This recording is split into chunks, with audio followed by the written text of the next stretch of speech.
We are live. Good morning, good evening, wherever you are. It's time for some Torah. Today we have the privilege of having a lovely dynamic duo that we've had last spring, Rabbanit Sara Wolkenfeld and Rabbanit Leia Sarna, this time teaching on the topic of labor and Shabbat, specifically the 24th century work Shabbat balance. Today is the first session of a 4-session series starting on the 7th and going to the 28th. This class will be recorded for future listening. So if you really like what you hear and you just want to hear more, or if you want to catch up from a previous class, this will be available on our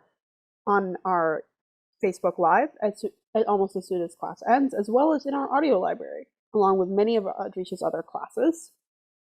While I'd like to think they need no introduction, I believe they do. Our teachers today are Rabbanit Leia Sarna. She is the Associate Director of Education, as well as the Director of the Dr. Beth Samuels High School programs at Drisha. She has previously served as the Director of Religious Engagement at Anshe Shalom B'nai Israel in Chicago. She has her smicha from Yeshivat Maharat, as well as studying in Yale, and in addition, she's learned in the Beit Midrash at Migdal Oz, in Drisha, and in the Center for Modern Torah Leadership. She has published widely in The Atlantic, Washington Post, Lehr House, My Jewish Learning. She teaches in Orthodox synagogues and Jewish communal settings around the world. And if you want to hear more of her classes, if you just like what you hear, there's plenty on our audio library. In addition, we have Rabbanit Sara Walkenfeld. She is the Chief Learning Officer at Svaria, and she is passionate about expanding Jewish textual knowledge for all. She has also been a fellow at the Hartman Center of North America and a director of education at the Hillel at Princeton University, part of the JLIC. She comes to us having studied in various Jewish institutions in Israel and America, including, but certainly not limited to, Midrash Lindenbaum, Drisha, Mishmat, Beit Marasha. She is also a lecturer who speaks on various Jewish topics at synagogue, schools, and university communities, and comes to us from the Midwest tonight. All right. Is there any? If you have noticed that you may be getting an invitation to be a panelist, and that is not a mistake. We strongly encourage that you accept it. That way you can turn on your video, see and be seen. We do this as a security measure. You do not have to, this is not like parking in the rabbi's parking spot. You do not have to give the class if you accept the panelist invitation. It just makes it easier to ask questions. Everyone is very welcome to keep their cameras on. It's nice to see your face.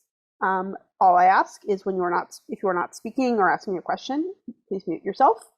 And if you would like, and there will be sources shared on the screen, but if you'd like to follow along, they're certainly posted in the Google link below in the chat, as well as have gone out in PDF form earlier this day.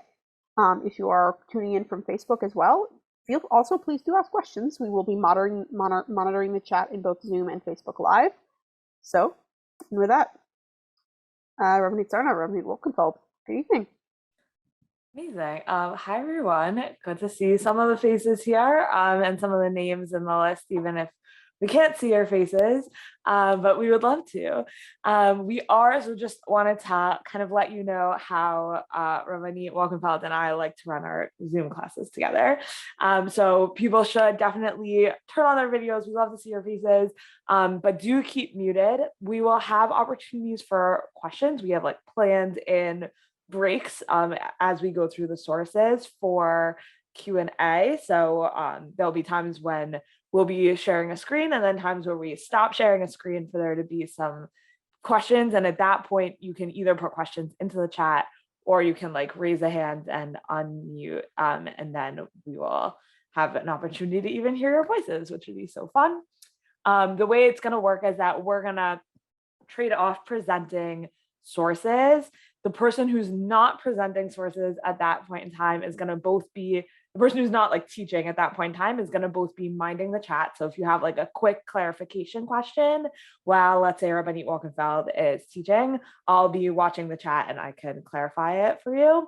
And then in addition to that, if you, I'll also be taking dynamic notes on the shared screen. So as she's talking, maybe if there was a point that is super important, I'll write it in as a note on the screen and you can watch that too. So while you have access to the source sheet and you might have printed it out as a PDF in advance, there's also like a dynamism to watching the sheet that will be editing kind of in front of your eyes as we go. So I think that's the housekeeping notes.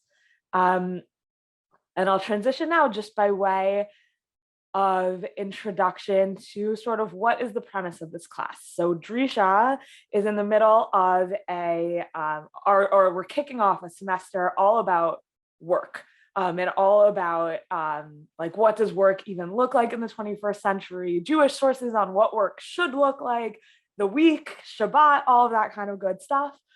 So work versus rest, also important questions.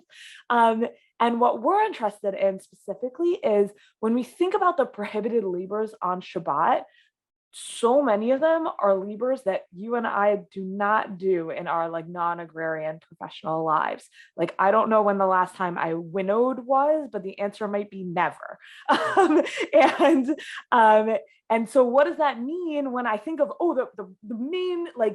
the main definition of work is all the stuff I don't do. And then on Shabbat, I refrain from work that I also don't do during the week. So then what is Shabbat in that situation? How am I supposed to think about it?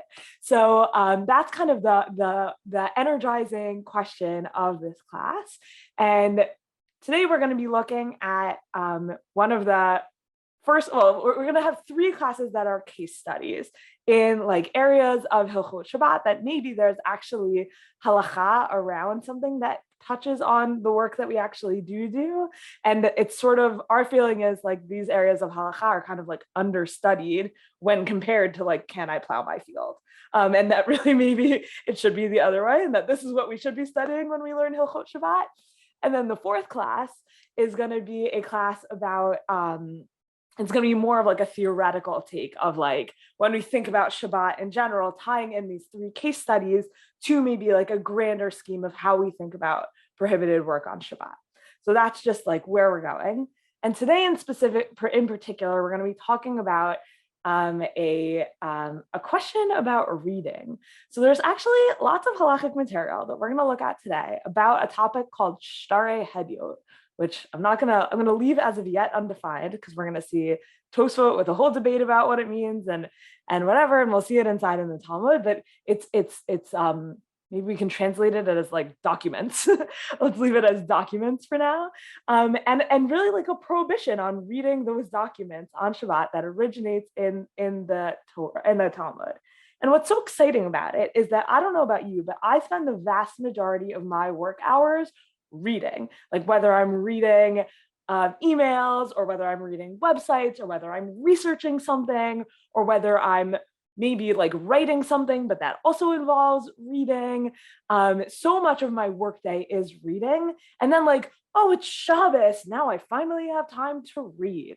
And like, what does that mean? Because I just read all week long. So we're going to try and really like put our finger on what's that distinction between work reading and Shabbos reading, and maybe make some suggestions even about how to be like more thoughtful about it than maybe anyone was before. So that's kind of the project for today.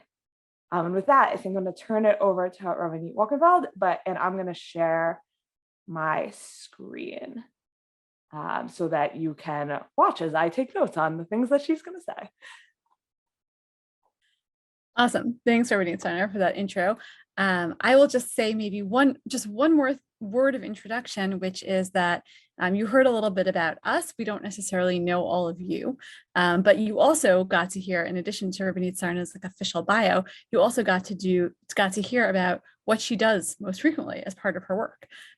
So I'll invite everyone to introduce yourself in the chat, and you can say either the labor you do most frequently for your work, or the hardest, I'll just leave that in quotes, right? The hardest labor you think you do for your work. And we'll use that as a way of getting to know each other around this particular topic. So with that, we'll dive right into the Gemara. We're going to kick it off with a Mishnah in Masechet Shabbat, appropriately enough. The larger context here, actually, I don't want to give away too much, but I would say the larger context here is that this chapter of Masechet Shabbat deals with like commercial things that you can't do on Shabbat, like work, but just commercial transactions in general. So mostly things that are derabanan, that are rabbinic enactments, either, you could say to keep you from doing other things, or rabbinic add-ons to Shabbat. There's no verse in the Torah that specifically says that you can't do anything commercial on Shabbat. But this chapter is the rabbis kind of fleshing out why and in what ways that might not be a good idea. And here actually will be the place where I will tell you the thing that I think I do most for work, which the Mishnah speaks to, actually for everything in life, which the Mishnah speaks to directly. So the Mishnah says, "Moneh adam et orchav ve'et parparotav mipiv, aval lo min haktav." You can count guests or appetizers. Okay, it's Shabbat. Maybe it's been COVID, you haven't hosted in a while, you haven't been hosted in a while. Put yourself into that mindset though. It's Shabbat, you're having a meal and you're thinking, okay, I have 16 guests and I need to have 16 chairs and I have X number of appetizers and then I'm serving this course and then I'm serving that course, and you've written this all down in lists. I feel like this Mishnah, I feel seen by this Mishnah because I love making lists and I have lists for everything. And I 100% have lists for what I'm serving for Shabbat every single time, even when it's just my family, because otherwise I inevitably forget the potatoes in the fridge. And so this Mishnah is telling you that you can have these lists, you can count them, but only mipip, only Baal Peh from memory, aval lo min haktav, but not from a written list. You can't have these things in a written list that you read from on Shabbat. Seems on the one hand straightforward. On the other hand, how are we all going to get by without our lists? Or at least how am I going to get by without my lists? And the Gemara immediately dives into asking, what's the reason for this, right? To Rabbanit Sarna's point earlier, this is not winnowing, this is not threshing, this is not plowing. Like, what exactly could possibly be wrong with just reading a list off a piece of paper? And by the way, if I asked you and you responded, I'm sure you could come up with times when we are allowed to read on Shabbat. Right? It's not like a blanket prohibition against reading. We, for example, read Torah on Shabbat. So what exactly is going on here? The Gemara has two answers. Rav Bibi Amar, Gzera Shema Yimchok. It's a gzera, it's a rabbinic enactment, lest you come to erase. So now we're like on to something, right? Because erasing is a real live melacha. Erasing is actually something that's forbidden on Shabbat. You're not allowed to erase on Shabbat, just as you're not allowed to write on Shabbat. So if you were to read a list from writing, right? It's one thing if you've memorized. If you were to read a written list, you might come to erase it. Thumbs up, thumbs down. How do people feel about this reason? How worried are you about erasing? Rabbanit Sarna is not worried about erasing. No, not so much concerned about erasing. Okay, I see one head shake. Here's your other option. Abaye Amar, Gzera Shema Yikra B'Shterei Hedyotot. Abaye says it's a gzera, lest you come to read. I guess we left it untranslated earlier, but this is translation here anyway. So the translation here is regular business documents.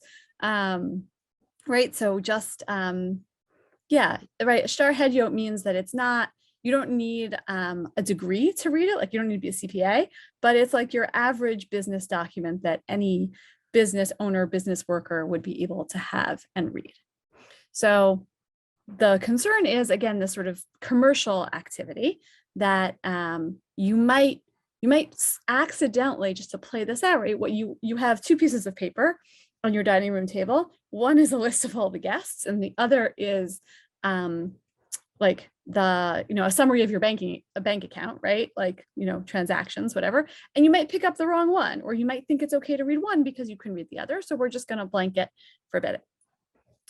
The Gemara asks, my Beinahu, what's the difference between these two reasons? Like, what's the practical difference? What's a case that would mean that where one of these reasons would apply and the other one would not? And the Gemara says, Ika Beinahu diktiv akotel umitzai. A practical difference is that the writing is on a wall and it's really high up, so you wouldn't be able to reach it. If you're worried about erasing, so I can't reach it to erase, so I really don't need to worry about erasing. But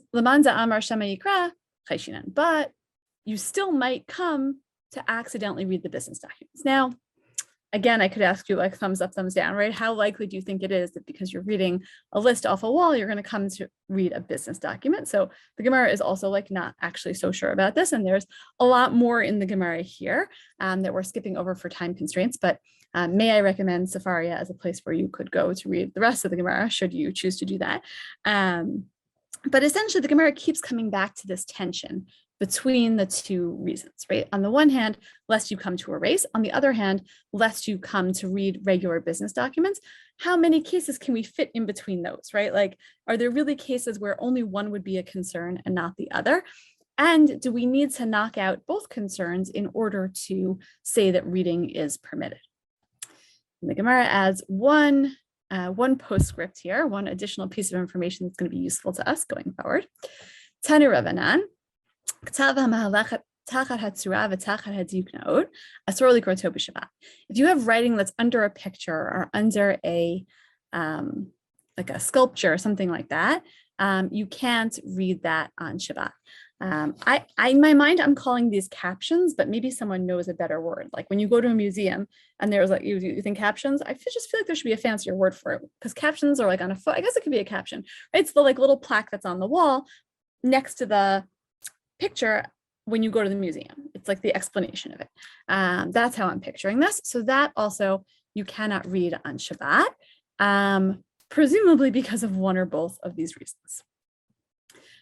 So those are all the categories of writing that are discussed in the Gemara, and those are the reasons. And those reasons, the Shema Yimchok, right, lest you come to erase it, versus Shema Yikra, lest you come to read things that you shouldn't be reading. This is the core of the machloket that's going to sustain us and sustain the energy of this disagreement going forward all the way through modern times. So for anything, and I'm not tracking the chat right now since I'm talking, and I'm not going to try to multitask that way. So I don't know what you all said about what you do for a living. But imagine pretty much any kind of reading, almost any kind of reading that you do as part of your work, whether it's work that you get paid for or just, everyday work.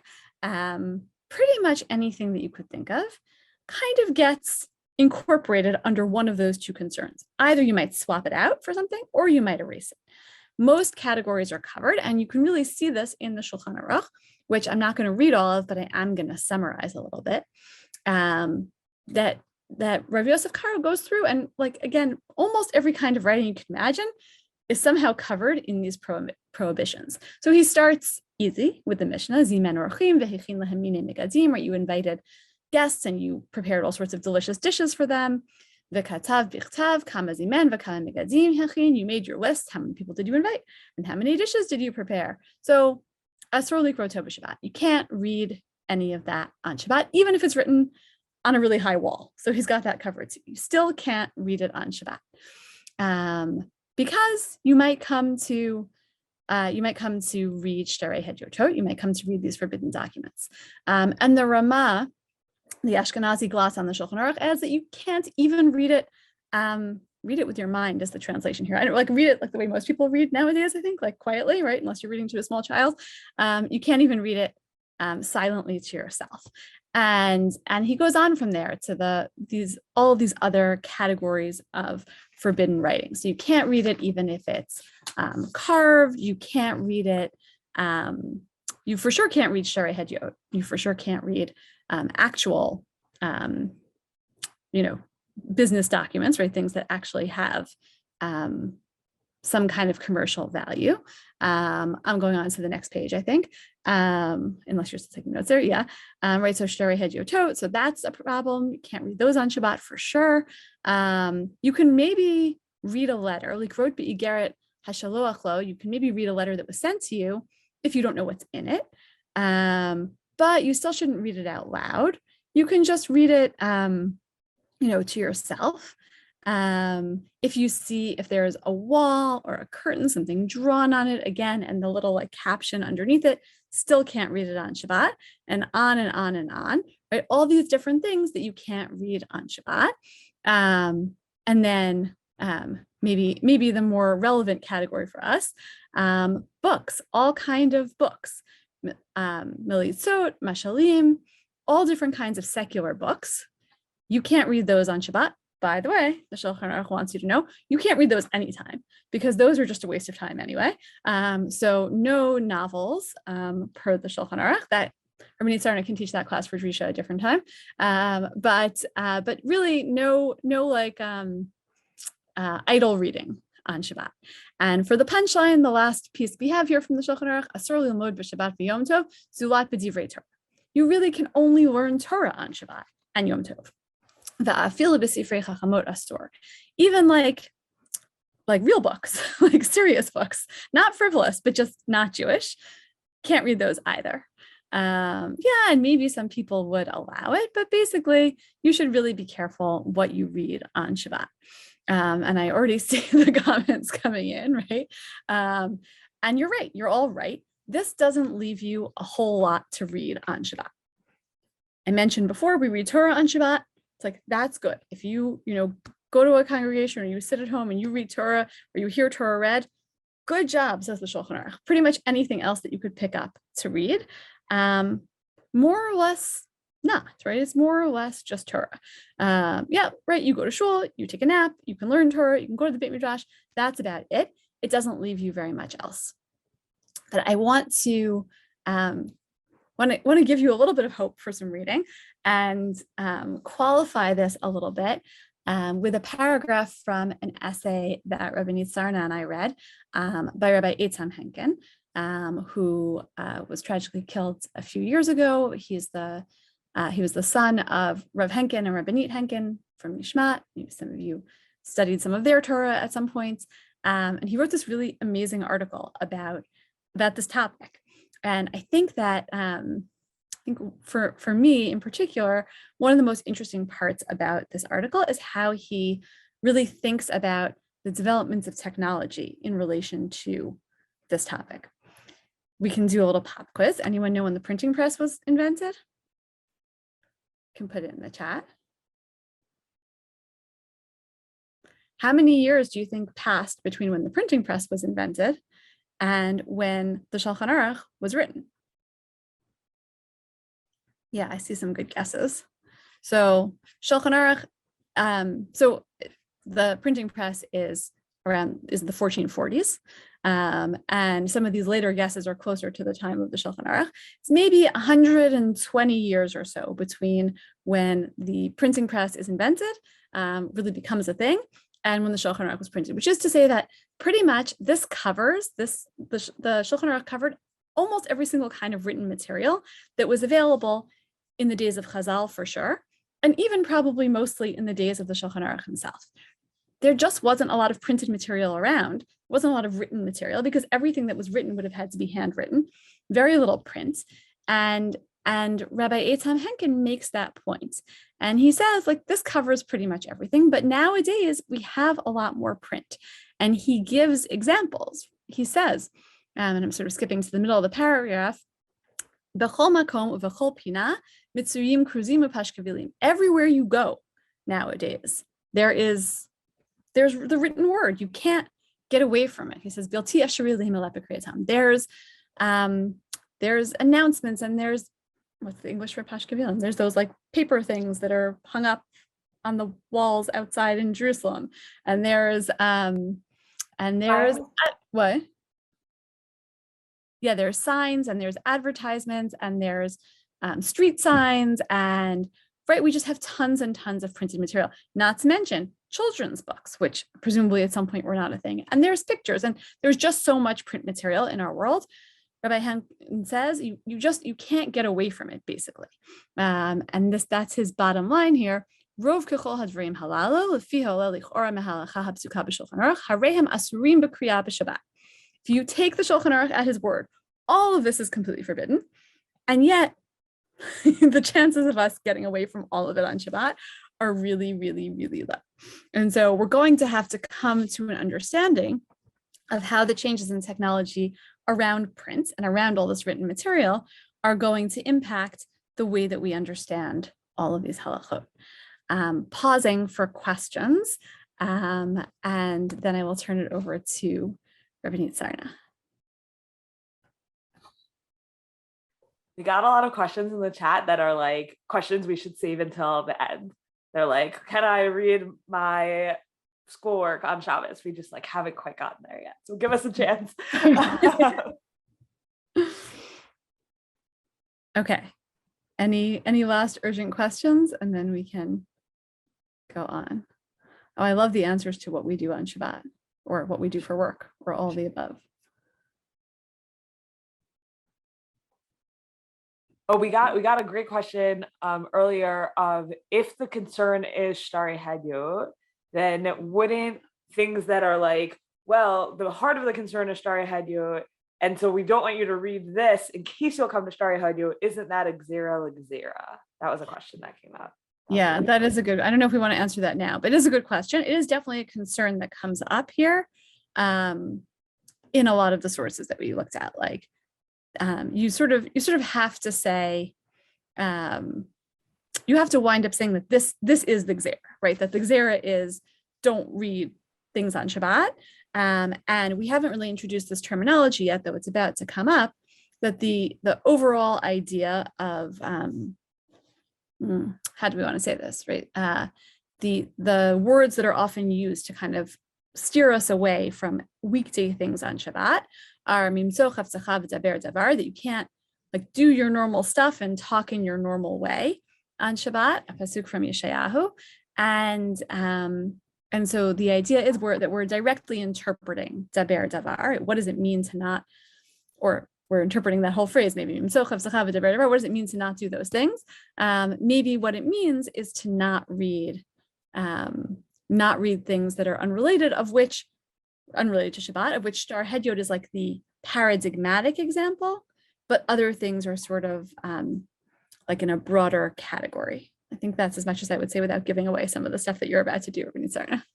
Totally fine. We got a good question from, I mean, all the questions are good. I'll stop qualifying each one that I say. We got a question from Ilana about Shemayim Achik, in case you'll come to erase. Is the concern that you'll like spill water on a manuscript and then it'll get erased like accidentally, or is it more of a concern of like you'll erase it on purpose? I think here we're talking about erasing on purpose. And I did see some, answers about like Davar Sheino Mikavin, but no, I think the assumption is you might really erase. You might actually decide to erase this.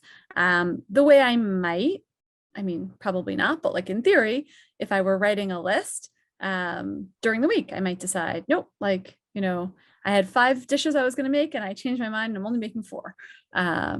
Aspirationally, right? So I think the concern is about actual erasing. Okay.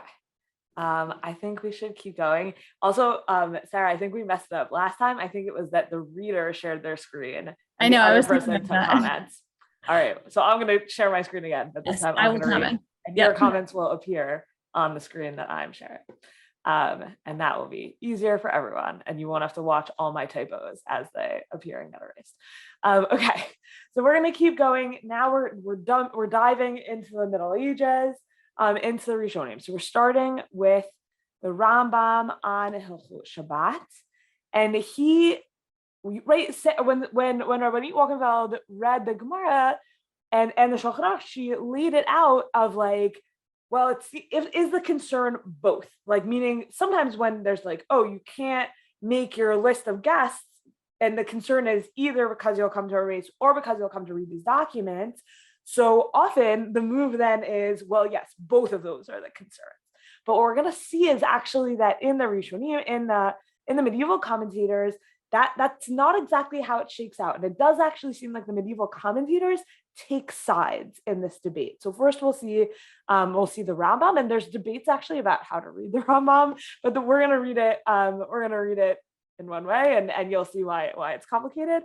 But the Rambam, he's a very methodical writer, which is what motivates my read of him in this way, is that the side that he takes is that it's about erasing. So he says, "Surely kro b'shtari hadyo b'Shabbat, shelo yeheh kederach chol ve'yavo libchuk."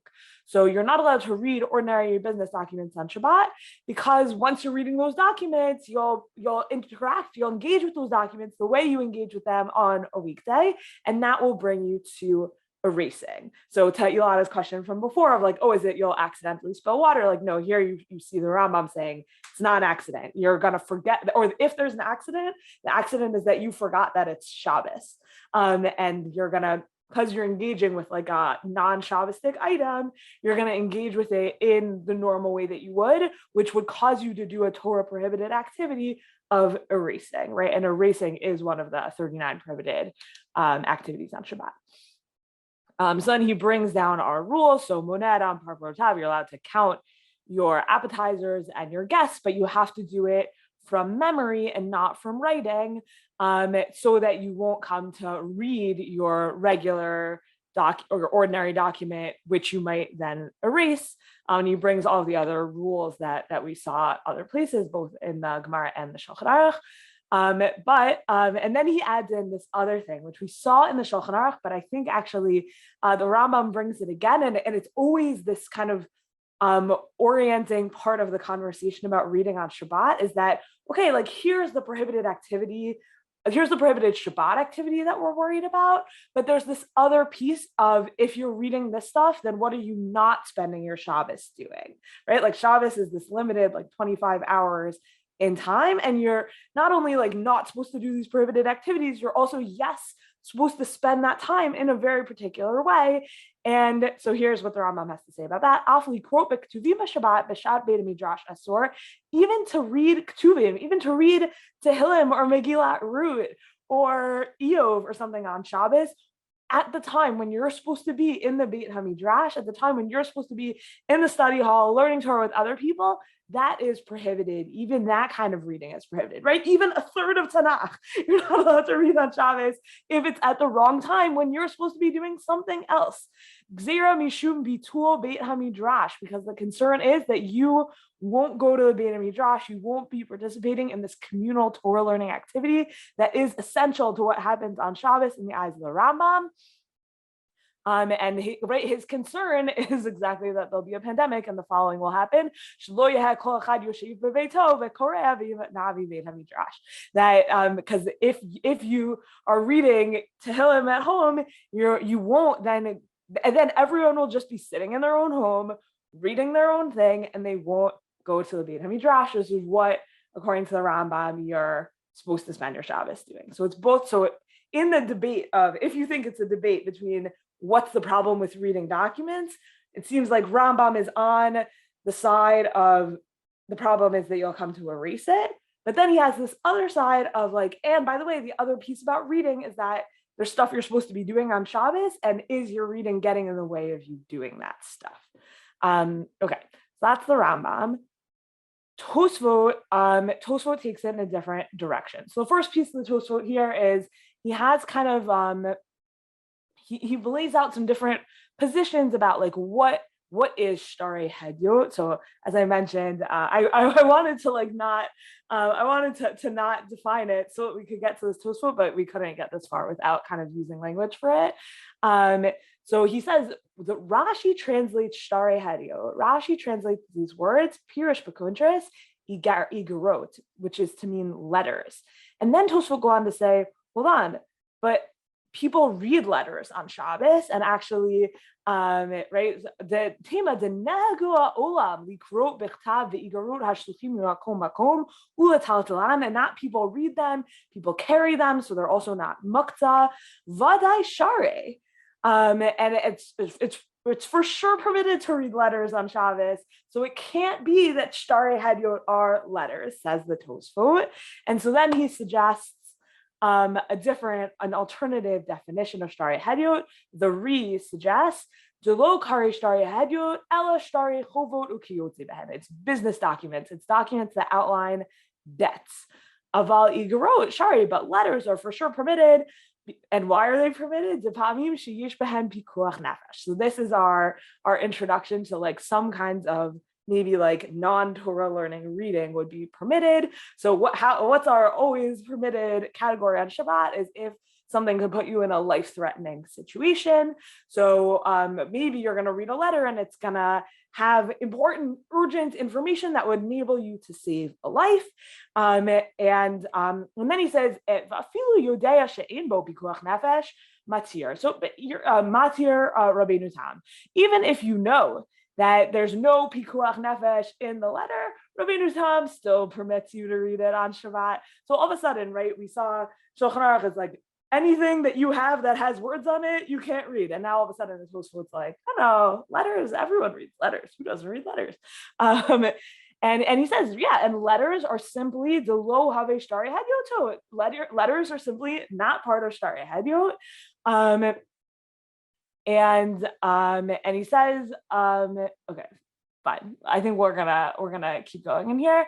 And so what's the concern of shtari? What's the concern about reading things? The concern about reading things then is this concern about like business. So mashma, I'm in the underlined part here. Mashma dafka kein chovot ushtarot. And the whole, right, the concern is that you're going to be reading about documents that outline things that are owed to other people, and you're basically going to be doing business on Shabbos, and that is the core problem.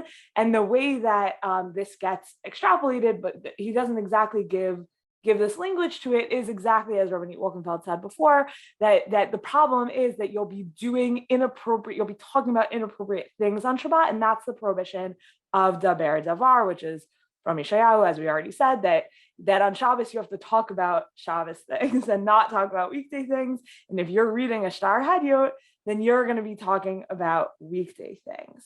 But then, like everyone else, he also takes this as an opportunity to talk about reading things that are totally like secular. And he does bring up that, certain secular things that are inappropriate, even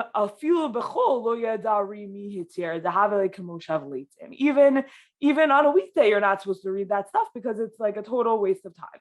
So there's the Tosfot has three categories of things. He has things that are letters and things that are like letters, which are totally permitted, all the time permitted on Shabbat. Business documents, prohibited on Shabbat, permitted on weekdays. And then things that are moshav leitzim, things that are the sitting of clowns, like not a good use of your time ever, not on Shabbos, not on weekdays. So three categories of things you might read. One other thing that comes out from other Ashkenazi Rishonim is, so this is the Or Zarua, and he suggests that yesh chiluk ben kri'a b'peh le're'iyah ba'alma. So I'm in this underlined part here, and he brings up all of a sudden, maybe there's a distinction between reading with your eyes and speaking. We saw this briefly in the Shulchan Aruch, and here we see it again, that if it's about daber davar, if it's about on Shabbos, you have to talk about not weekday things, on Shabbos, you have to talk about Shabbos things, then it's about speech, it's about articulation with your mouth. So maybe you can read things with your eyes that you're not allowed to talk about. And what that means then is that you can't read them with your mouth. And there's a whole history of like how literacy worked, and actually like the invention of people just reading with their eyes is like relatively late. And so I think like that's some of what's going on here, is that actually the normal way of reading in his time would have been reading it quietly to yourself with your mouth, and that this is actually like almost like a shinui, or like an unusual thing to read it just with your eyes, and have that be what's permitted. But it definitely like gets carried forward into halakha, this idea, this like carve out for things that you're just reading with your eyes, but then not necessarily talking about. And there's one other kind of carve out that I wanna bring up, and that's brought up by the Rama in his Darchei Moshe. So just a word about what this is. So the Rama is living at the same time as the Shulchan Aruch. Shulchan Aruch is writing in Tzfat, and the Rama is writing in Krakow.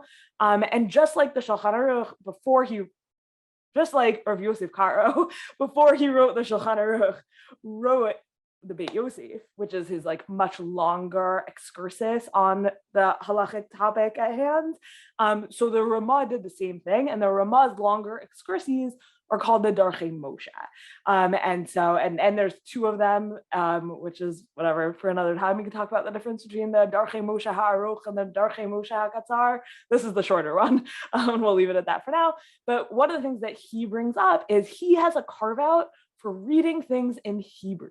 So he says, Yesh l'daktik midivrayim delon asar likrot b'shtari hadyotot ela kshektuvim b'lashon laz. The prohibition on reading business documents is if those business documents are not in Hebrew, is if they're in lashon amzar, the vernacular. They're in the vernacular. But if they're written in Hebrew, mutarli kropahen, then you're allowed to read Shtari Hadyot in Hebrew. Why? It's amazing. It's such like an American like Zionist dream, I feel, what he's about to say. Dehalashon ba'atzmo yishbo kedusha, because the language in and of itself has holiness. Velomid mimenu divrei Torah. Just you can read a business document in Hebrew because just the reading of it in Hebrew is Torah, because like it'll prepare you to learn Nizikin or something like that. Like it'll prepare you to learn, Bava Kama from reading your business document in Hebrew. So the Hebrew itself opens up possibilities. So just to recap, right? So if we were gonna try and say the Gemara has this debate, what's wrong with reading your guest list from paper? One side says it's about in case you'll come to erase. One side says in case you'll come to read business documents. And then you might have thought in a normal situation, we would say, oh, we're going to carry both of those with us. And that's going to become this like really solid foundation for prohibiting all reading. That's not really what we see in the Rishonim exactly. It seems like the Rambam says, yeah, the reason is about erasing. Tosfot said the reason is really about reading business documents. And the proof for how strongly Tosfot think that is that they say you're allowed to read and carry around and do all sorts of things with letters. And if the concern was erasing, then certainly letters would not be more permissible than any other kind of business document. So that those are maybe like the two camps we can say of Rambam versus Tosfot. And then we saw two potential like exceptions or ways around it. So the first one was the Or Zarua, who says the prohibition is really about reading it out loud because it's really rooted in this speech prohibition of daber davar. And the Darchei Moshe says another way around it would be if it were in Hebrew, says the Ramah, Ramosha Esheles, because once it's in Hebrew, it's all Torah and you're learning. Okay, I'm going to stop sharing. This would be another good moment for questions. Also, if you're watching on Facebook, also ask questions. Please do. I'll pass them along. Thanks, Kayla. So we got a lot of fun questions this time, and I'll just like highlight a few. I think you sort of addressed all of them in some ways, but and I answered a few little ones like details, but I think working backwards, there's a question about divrei Torah that are written in the vernacular. Which I would just say but maybe you want to add. But no, I think divrei Torah in the vernacular probably are. I mean, if you're concerned about erasing, then you only want oral divrei Torah. Like if you're full on in the Rambam camp, then like you're not reading anything. I don't know how you're allowed to read from a Sefer Torah. But if you're, maybe the normal way of reading from Sefer Torah is not to erase as you go. Definitely don't recommend doing that. So maybe a Sefer Torah would be allowed, but like nothing else, right? Including like, I don't know, like I take notes in all my Sfarim. So like maybe I would come to like erase and then that would be a problematic thing. But if you're in like Camp Tosfot, then like for sure you're allowed to read it in the vernacular. And I think if you're in Camp Ramah, if you're in the Ramah's camp, and you're and like the point of Hebrew is that it's Torah, that if it's already Torah, it probably doesn't need to be Hebrew in addition. Yeah, and then someone pointed out a bunch of comments back where I think it's definitely seems to be the implication of the Rambam that nowadays most of what we read would be fine. You can't erase print, so if you want to go with the Rambam and apply it that way, right, that definitely works. Very good. Shkaya. There was a question about why why everyone's so focused on the risk that you'll come to erase rather than that you'll come to write, which is still a concern with print. Yeah, I think that's a phenomenal question. I think a few thoughts on that. One is that erasing, even in the eyes of the Gemara, is like almost like a prerequisite to writing. That like erasing makes space for more writing. So imagine a world with like a tremendous paper scarcity, which is not how like most of us live our lives. Then yeah, like if you want to write more things, you have to like make way for that. And so the first step towards your next writing project would be erasing something already on the page in front of you. Yeah. No dinner napkins available. Yeah. Like and lots did you want to say something else about erasing versus writing, or did I capture it? I think that's right. I think that the idea is like that's going to be your first action. I also wonder whether writing was considered more of a specialist activity, right? Like who could write? Not everybody wrote. Writing was like Scribes. Scribes, right? Like very fancy writing, not like not this, right? Like people didn't have these. So I think that that's part of it also, right? Anyone could erase, but maybe not everybody could write. And I think that's a big part of it. So Tracy, I'm just on like whatever. I'm reading this amazing book called Sacred Trash about the Cairo Geniza. But so they go into pretty great depth about what writing and erasing looks like logistically in the times of the Rishonim, because the Geniza has stuff from the times of the Rishonim, obviously. And so like a lot of the pages that they have in the Geniza is like text on top of text, and they use all these cool technologies in order to understand actually like what was underneath them. So like you can sometimes see these like on display in museums and stuff, like, oh, like they wrote this way and then you like turn it 90 degrees and like write the other way. And really like using every kind of layer and angle on a piece of paper in order to, all right, glad to know you can read the Cairo Geniza during the week. Good question. But I think so much of this, like Cairo Geniza can really teach us so much about this subject, because like the same way that the Ramah says, if it's in Hebrew, it's like Torah. That's why all of the business documents in Hebrew were actually preserved in the Cairo Geniza, is that same orientation. So, okay, I'm going to get off the Cairo Geniza horse right now, but I think it really is super relevant. She legitimately talks about it in every conversation. You should just know. You can't, like, it's not just this class. Now I'm going to read the book. I will just say to Abby and Adam, who wrote about the whiteboard and the chalkboard, I would say Rabbanit, Sarna, and I made an executive decision before this class. We were like, no more whiteboards, right? There will be no whiteboards in our homes on Shabbos, because that did seem to be like right? Like I don't erase things to make way for more writing, except on my whiteboard. So I do think that like a whiteboard, like I wouldn't use a whiteboard to make my menu for Shabbat. Okay, these are amazing. Oh, there was a question about opening letters. Maybe you want to take that and then I'll go on. Yeah, so I think, like when I was growing up, we never opened anything. Like Harry Potter would arrive in a box on Shabbos and we would just stand there staring at it, salivating until Shabbos was over. I know now I've aged myself.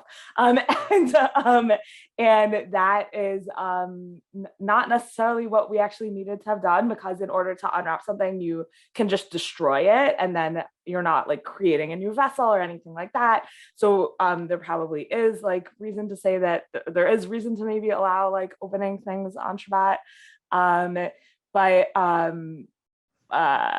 But it's not necessarily good practice, because the chances of your letter being about pikuach nefesh are extremely limited. Yeah. And there's like muktzah concerns, but I'll leave that. Also, yes. Chalkboards for meals are so cute for menus, but yes. Okay. Sorry, responding to the last comment, but I'm going on. I think I'm not going to read. We have a lot. Yeah, go ahead. Oh, you should share your screen. Yes, I will do that. I'm not going to read all of this because I want us to have time for more discussion and also those last few sources. So I'm going to summarize, and I think I'll probably just read one of these. 1 second, I'll share my screen. Okay, so moving to somewhat more modern times, a little bit beyond what we've looked at so far. So a few other cases that come up as Achronim, late Rishonim, early Achronim, right? So the Trumat Hadeshen is the mid 1400s and sort of onwards, right? As they're grappling with a little bit more print as a reality, more written materials, and grappling with specific cases. There are a few other factors that come into play in the later halachic discussions. So the Trumat Hadeshen is actually Rabbi Israel Israeline, who was an Austrian rabbi. He's not really actually talking about writing per se, and he's early for talking about print. Again, writing in the 1400s, but he does talk about what happens when you have people speaking on Shabbat. He says, basically Kiddush, right? These people are going to Kiddush. And they're talking about all sorts of things about, he says, Melachim, V'sarim, V'erech HaMilchamot, like wars, but I feel like it's, like broader than that, right? Political happenings. And he says like, okay, so daber davar, right? Maybe you shouldn't really be talking about these things on Shabbat, but people get so much pleasure out of it. Surely there is an issue of oneg Shabbat here, an idea you probably all heard about at some point. You should enjoy Shabbat. And he says these people really enjoy talking about these things. And so people are going to really enjoy it. Like, far be it from us to stop them from having their oneg Shabbos. Probably they can really talk about these things. And he just adds at the end, I thought it was very cute. He says, like, some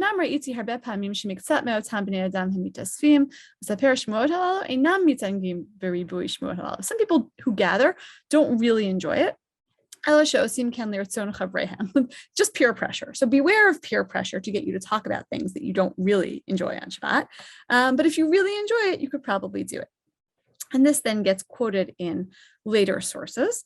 And so we put on here on the sheet, you can read it afterwards if you'd like. Sheilat Yavetz, which is Rav Emden, so 1700s in Germany, writing about like the written version of what the Trumat Hadeshen is talking about, basically like newspapers, right? Maybe it's not just about schmoozing after Shul at Kiddush, but you actually hypothetically live in Chicago, but you get the New York Times delivered to your house on weekends, and you really enjoy reading the New York Times on Shabbat when it's quiet in the house, relatively speaking. And is this really a problem? So he says, okay, like on the one hand, again, people enjoy it. And this is the underlying part. Better news than like news of action than books about war, right? If it's not too bad, so maybe it's not too bad. But he ultimately says it could have problematic material in it, like commercial things, right? Maybe don't read the real estate section. Those things you for sure can't read on Shabbat. You can't be involved in those on Shabbat. So you should be careful about not paying attention to those things. But ultimately, he's sort of like, okay, like newspapers, right? People read newspapers. And sort of continuing in that line of thought, but taking it even a step further, is Rav Moshe in the Igrat Moshe. So Rav Moshe died in the 1980s. Most of his writing was in the 1940s and 50s. So now we're well into the age of print. And he's back to talking about letters, but really written material, I think more broadly as sort of part of what he's talking about. And he says, like, we don't really have to worry about erasing anymore. We're like all important people nowadays. There's no concern that we might erase, which seems like it's basically a way of saying we're not reading from like whatever, like pencil written papers. We're not in that situation that Rabbanit Sarna describes about like the paper shortages. Like most of us are not there. We don't need to erase. And we're not going to be tempted to erase. We're all in this category of anashim chashuvim, people who are not going to erase things. V'isur daber davar hu rak ba'ofen shekora b'peh. And anyway, daber davar is only if you say it out loud. So don't say it out loud. You're not going to be tempted to erase. And you're basically good to go in that sense. again, bracketing all the other concerns about what you should do with your time on Shabbat, which Rabbanit Sarna is going to share a little bit more about. I'm going to pause really briefly for questions, see if anything came in. Just because I know we're running out of time. Anything I should address? I think not. Let's keep going, and then we'll answer some of like the bigger questions at the end. Okay, go for it. And Try I'll to try talk fast. Yeah, I'll talk fast. Okay. So here we have the Shuti V'Yetziv, which is like a more kind of like, I mean, not to say that Moshe wasn't Haredi, but like a more kind of like modern Haredi perspective. He passed away in 1994. And he also basically says that like, the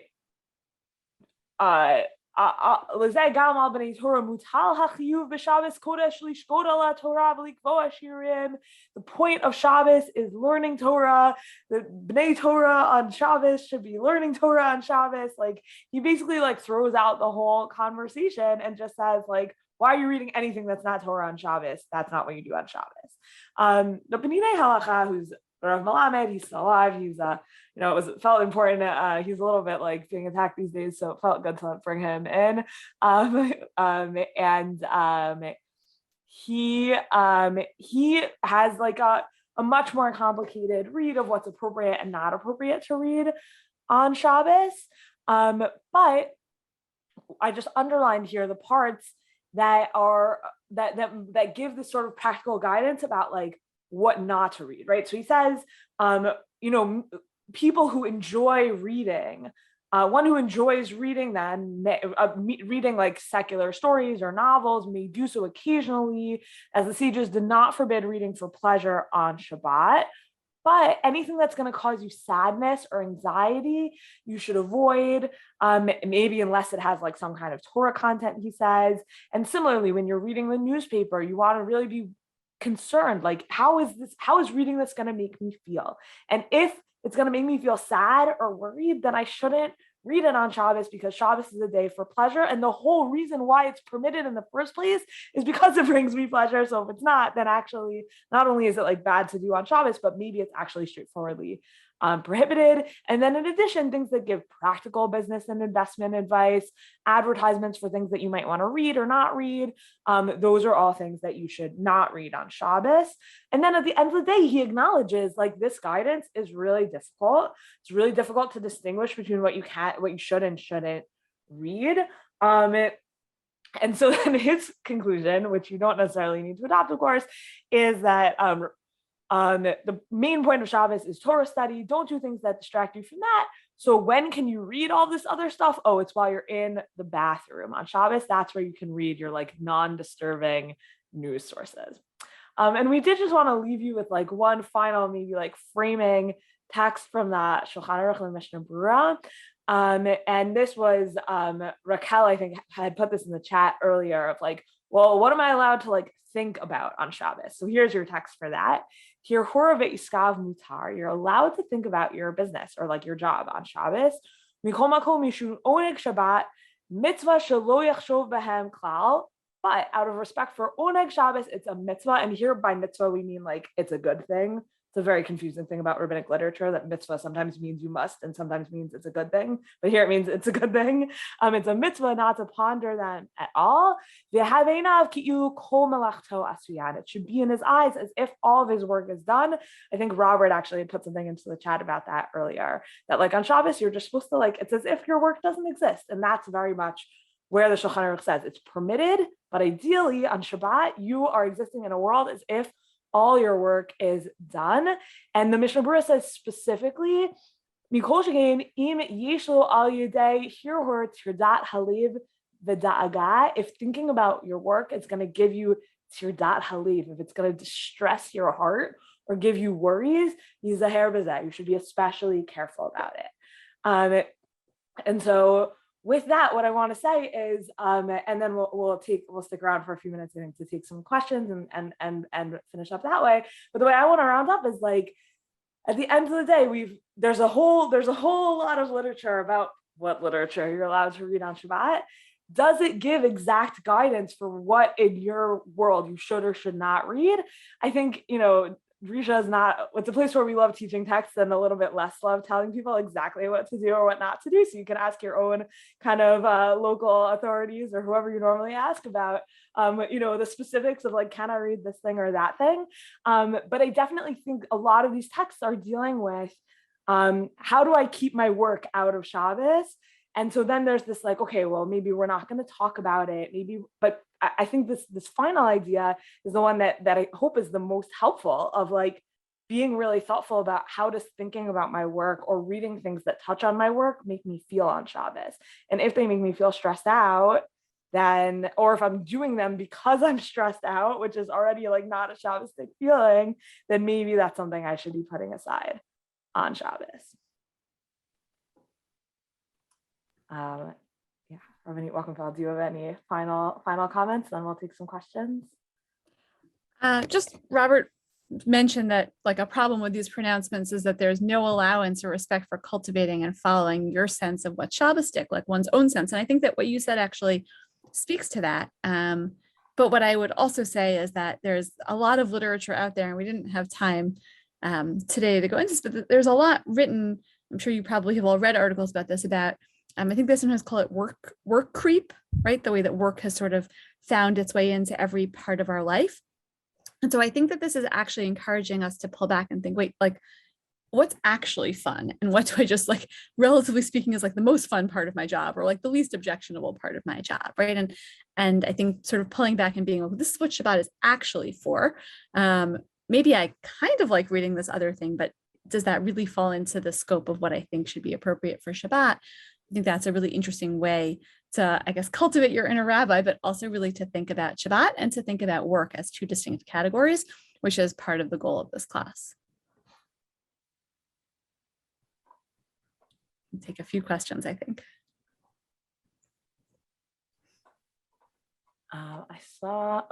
Tracy asks, in a world where we write everything on our computers, is there anything more Shabbos-dik than a handwritten list rather than a note on your phone?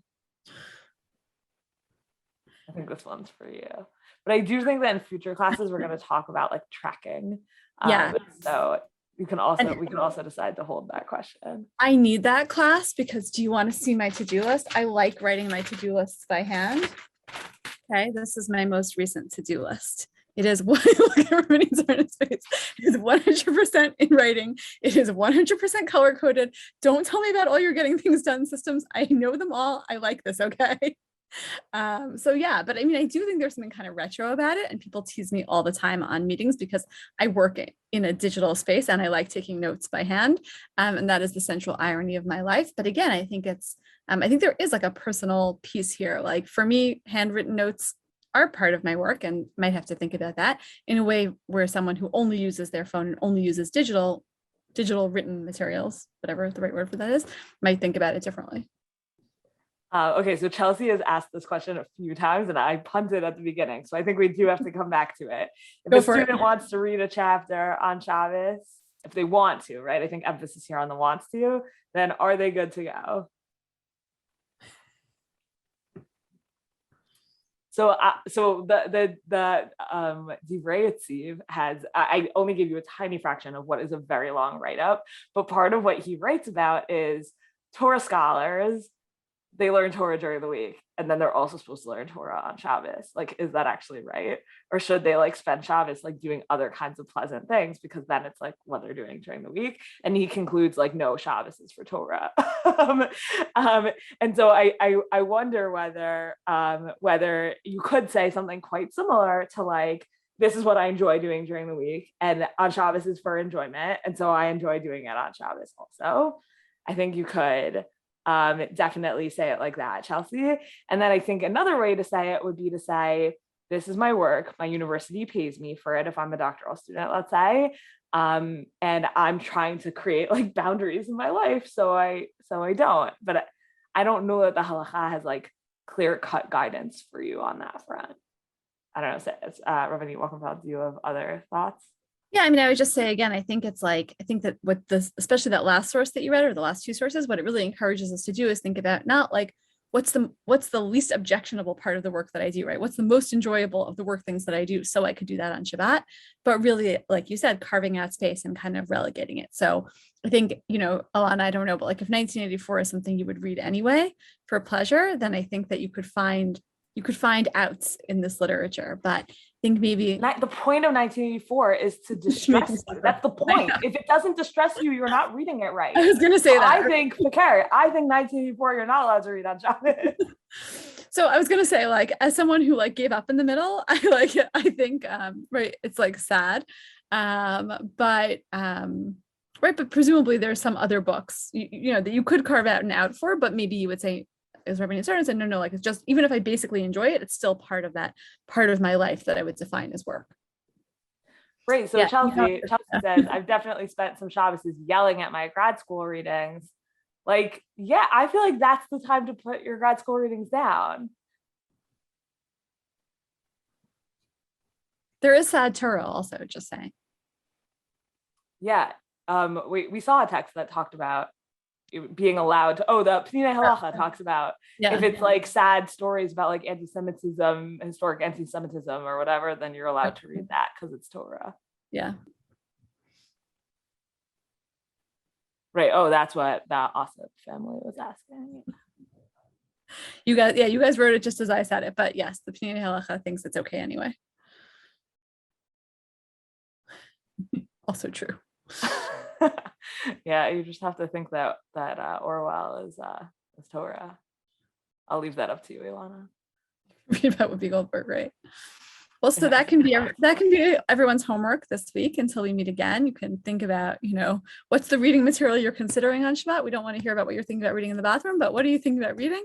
And what do you decide?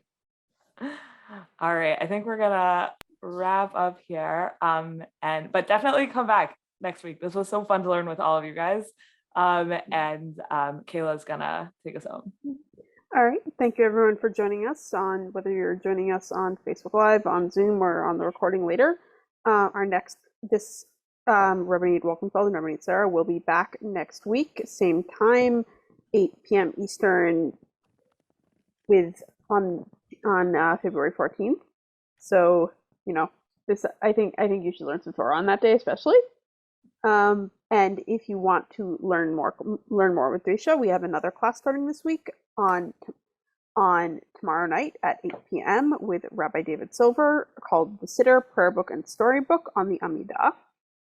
And with that, and if you have any more questions, you can certainly reach Drisha at inquiry.org, or you can contact Rabbanit Sarna at sarna@drisha.org, and Rabbanit Walkenfeld, if anyone has any comes up with any questions, what's the best way they can get in touch with you before next class?